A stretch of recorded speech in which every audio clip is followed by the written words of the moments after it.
Oh my gosh, it finally happened because Americans are on the brink of bankruptcy, and this money story just keeps going from bad to worse. Because first is inflation, which is up in the month of August at 3.67%. And you might think to yourself, well, that's no big deal, it's just 3.67%. But this is your money, and it means for every $1,000 that you make, you're really only able to buy $963 worth of goods because that remaining $300 and change is just inflated away. And to make matters worse, the inflation in our economy isn't confined to just avocado toast or the occasional cup of coffee. It's actually taken root in the most important things that we buy every day, like gasoline and the cost of keeping a roof over your head. Gasoline prices in this country are getting out of control, and rent prices have increased every month for the last 40 months. That's over 3 years of month over month, the basic cost of having a place to live has increased. But wait, it gets worse, because the Federal Reserve, who is in charge of making sure that the economy doesn't go spiraling down the toilet drain, which,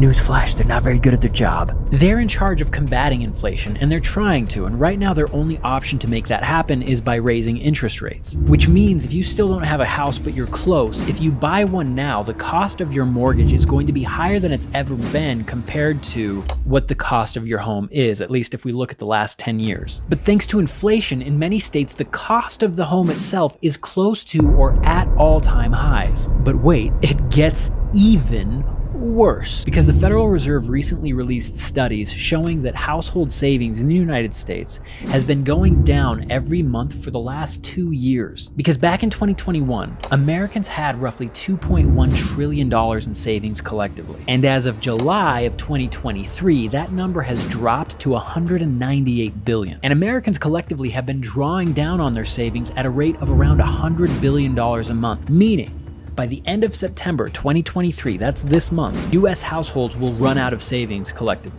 But wait, it gets worse. Because in October, student loans, which have been on pause since the pandemic, are scheduled to kick back in again. So your money now buys you less stuff, while the Federal Reserve raises interest rates against you if you're trying to buy a home, while the cost of rents keep going up every month. While at the same time, student loans are coming into play, so you're gonna have less money in your pocket, and your money doesn't go as far to begin with because of all the inflation. And that's it, I'm done. That is the bleak state of the United States. There's so much more to that story. There's more? So much. I can't give them more bad news. They're not gonna want to follow my channel if I just have nothing but depressing shit to you share. gotta tell them everything. Tell them about corporate profits. There's more. Because it would be one thing if Americans as a whole were entering into financial dark times altogether as one United States, but that's not what's actually happening. Because in 2022 and 2023, corporate profits have been at or near all-time highs. A small portion of our society is doing better than they've ever done before. And I personally am all for getting rich. I want to have more money. I want you to have more money. I think we should live in a country where we all have the opportunity to be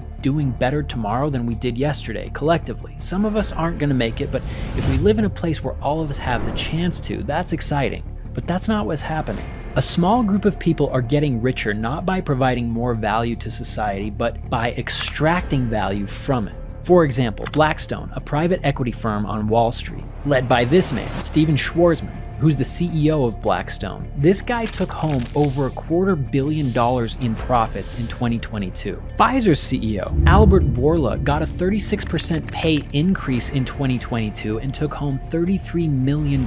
And we all know why Pfizer did so well in 2021 and 2022. And if that's not disaster capitalism, I don't know what is. Because what's happening in the United States definitely feels like it's unsustainable. And it also sadly feels like the government is on the side of corporations rather than the people. Because remember the Pfizer CEO that took home $33 million last year? In that same year, 2022, Pfizer signed a $3.2 billion deal with the US government, meaning our tax dollars are funding Pfizer and helping their company hit record profits, allowing them to give their CEOs massive pay boosts with money that comes from US taxpayers. And it's really frustrating because I wasn't a great student in school, but I seem to remember the role of government being being something like regulating big businesses to protect the people from big businesses overstepping their bounds and doing things that are just not good for society. Right now, in 2023, it seems like government is aligned with those same corporations at the expense of the American people. So the question is, what are we all going to do if things keep going this way? Is the answer stop buying the avocado toast, which is keeping us all in poverty? Or maybe we all just start collecting rainwater so we can grow our gardens off-grid to sustain Actually, ourselves? that's illegal in 11 states. It's illegal to collect rainwater in 11 states? You can't do it. Are you kidding me? Not kidding. And actually, you live in one of those 11 states. Well, shit.